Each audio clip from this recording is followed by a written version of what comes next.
अस्सलाम वालेकुम, welcome to my channel. ऐना करने लगी रज़ा से बेपनाह प्यार, इसके देखने लगी है ख्वाब, लेकिन इसको नहीं पता कि रज़ा इससे सिंसियर नहीं है। जब हो गई है राज़ी, कर लिया इसने इकरार मोहब्बत, तो अब ये हट जाएगा पीछे। यहाँ करती है ऐना की माँ बात रज़ा से, तुम भेजो अपने घर वालों को। लेकिन रज़ा बात नहीं करता अपने घर में, बल्कि वो बात करता है अपने घर वालों से अमेरिका जाने की, कि मैं चाहता हूँ अमेरिका जाऊँ, मतलब कि मैं कोर्स करूँ फोटोग्राफरी का। लेकिन जहाँ आता है इसके बाप को गुस्सा, वो कर देते हैं मना। इसको पता है अपने बेटे का कि बेटा है अयाश मिजाज, वो जाकर वहाँ भूल जाएगा, वापस नहीं लौटेगा। इसलिए इसका बाप इसको मना कर देता है, इसकी हिमायत नहीं करता। यहाँ आता है रज़ा का गुस्सा, रज़ा चला जाता है घर छोड़कर और पहुँच जाता है हमदान के पास। हमदान भी कर रहा है इसको समझाने की कोशिश कि तुम समझो अपने बाप को। इसको एक ही जिद है, वो चाहता है अपना फ्यूचर बनाना, वो चाहता है अमेरिका जाना। वो करता है हमदान से बात, तुम समझाओ मेरे बाप को, मैं चाहता हूँ अमेरिका जाना। लेकिन यहाँ पर रज़ा नहीं करता बात अपने घर वालों से, ऐना की शादी के बारे में, ऐना के रिश्ते के बारे में नहीं करता है हमदान से बात। वो ऐना की बात को सीरियस नहीं ले रहा। यहाँ ऐना हो चुकी है इसकी मोहब्बत में गिरफ्तार, वो देख रही है इसकी ख्वाब, कर रही है इसका इंतजार। यहाँ इसकी माँ को भी ये उम्मीद, यहाँ इसकी माँ हो रही है परेशान। वो भेज तो रही है ऐना को और आयमा को मिलने के लिए रज़ा से, लेकिन इसको डर है कि इससे पहले इसका बाप ना घर पहुँच जाए। इसलिए वो करती है वॉन कि तुम अपने बाप के घर आने से पहले पहले घर पहुँच जाना है। यहाँ पर चली जाती है ऐना और आयमा रज़ा से मिलने के लिए, लेकिन यहाँ पर आयमा इसको छोड़ देती है रास्ते में, वो उठा देती है इसको बस में। यहाँ पर करती है आयमा इसका इंतजार, लेकिन यहाँ पर हो जाती है ऐना लेट। आयमा को लगता है डर, वो लौटाती है अपने घर वापस। आयमा को रास्ते में देख लेता है उस्मान कि लौट रही है वापस अकेली, यहाँ पर ऐना नहीं है साथ। इसको होता है कुछ शक और शुबा, वो चले जाता है ऐना के घर, इसको देखने के लिए वो घर में मौजूद है या नहीं। वो करता है वहाँ पहुँच कर नया हंगामा, वो कर देगा वहाँ शोर शराबा। पहुँच जाएगा इसका बाप और ढूंढेगा ऐना को कि कहाँ है ऐना, या ऐना मौजूद नहीं है।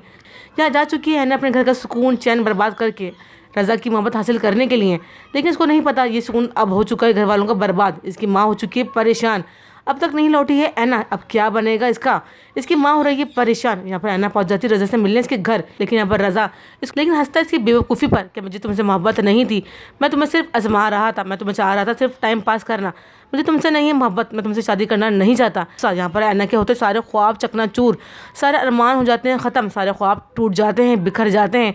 उसको होता है दुख कि मैंने क्या कर दिया। मैं घर से निकली इससे मिलने के लिए, वो दे रहा था मुझे धोखा, इसने बात ही नहीं की अपने घर वालों से मेरी शादी के लिए।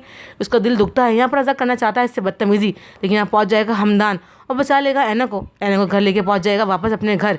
लेकिन जब पहुँचेगी ऐना अपने घर वापस, तो वहाँ पहुँच चुका होगा एक नया कोहराम, पूरा मोहल्ला होगा जमा। यहाँ पर होगा पूरा मोहल्ला जमा, वो कर रहे होंगे इंतजार ऐना का। यहाँ मौजूद होगा उस्मान की माँ भी, लगा देंगे एक नया तमाशा, कर देंगे घर का सुकून तबाह और बर्बाद। जब ऐना पहुँचेगी हमदान के साथ, इसका बाप समझेगा कि इसका चक्कर चल रहा है हमदान के साथ, इसको वो मारने तक उठ जाएगा। वो उसको धक्का देकर घर से निकालने की करेगा कोशिश। यहाँ पर भड़काएगी उस्मान की माँ बहुत ज़्यादा अपने भाई को कि अगर तुम्हें निकालना है अपने घर से तो तुम निकालो अपनी बीवी आबदा को, जिसने नहीं रखा तुम्हारी इज्जत का पास। कैसी करी इसने परवरिश अपनी बेटी की, इसलिए तुम उसको दो खड़े खड़े तलाक। यहाँ पर सुनती है आबदा, इसको चकरा जाता है सर और वो हो जाती है बेहोश। यहाँ पर आता है ऐना को कि मैंने क्या कर दिया है, अपनी मोहब्बत के खातिर मैंने घर का सुकून तबाह बर्बाद कर दिया है। लेकिन यहाँ इसका बाप से घर से निकाल देगा हमदान के साथ। अब वो पछता रही है रज़ा से मोहब्बत करके, इसको बहुत पड़ी है मोहब्बत भारी, क्योंकि रज़ा ने इसको दिया है धोखा। हमदान ऐना को लेकर घर पहुँच जाएगा अपने, अब वो पछता रही है अपनी इस मोहब्बत पर, अपनी इस नादानी पर जो इसने करी है। अब वो उस घर से निकाल दी जाती है और पहुँच जाती है हमदान के घर में, एक गैर शख्स के घर में। अब कैसे रह पाएगी वो हमदान के घर में और किस रिश्ते से रहेगी वो हमदान के घर में।